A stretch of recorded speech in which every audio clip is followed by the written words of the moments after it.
Voor Volvo Trucks luidt het Salon Truck & Transport het begin in van een boeiend jaar. Met de FH en de FMX telt de stand van het Zweedse merk twee absolute trekpleisters. Wij hopen tevens ook dat dat het momentum zal zijn waarop de ganse sector terug de positieve energie vindt om optimistisch de toekomst tegemoet te zien.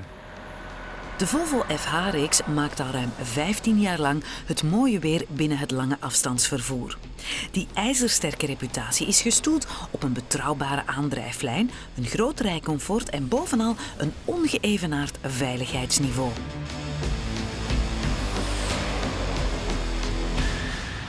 Wat de FH betreft, dat blijft uiteraard ook voor volgend jaar het paradepaardje voor het lange afstandsvervoer. Wij hebben recentelijk nog in testen kunnen bewijzen dat wij met ons verbruik bij de beste van de sector behoren.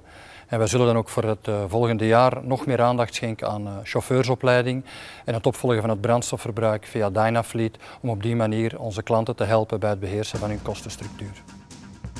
De FH is doorheen de jaren ook op technisch vlak blijven evolueren en beschikt daarnaast over alle technologische innovaties waarover een moderne vrachtwagen hoort te beschikken.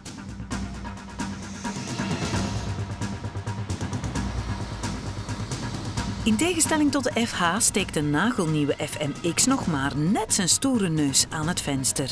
In 2011 wil Volvo Trucks een hoofdrol opeisen in de bouwsector. Daarom ontwikkelde Volvo met de FMX een ras-echt werfvoertuig op basis van de FM.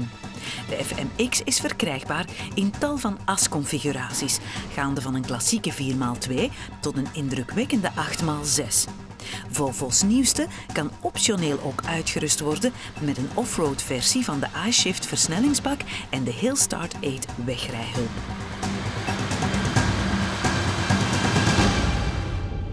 We hebben voor de allereerste keer in 1990 een product gelanceerd specifiek aangepast aan de noden van de bouwsector. Dat was toen een product aangepast op basis van een standaardproduct.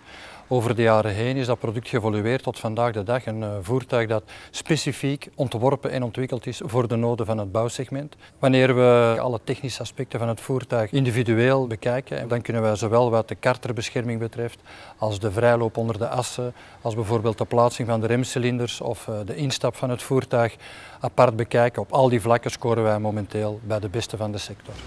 Eén ding is zeker, ook de Volvo FMX wacht een mooie carrière.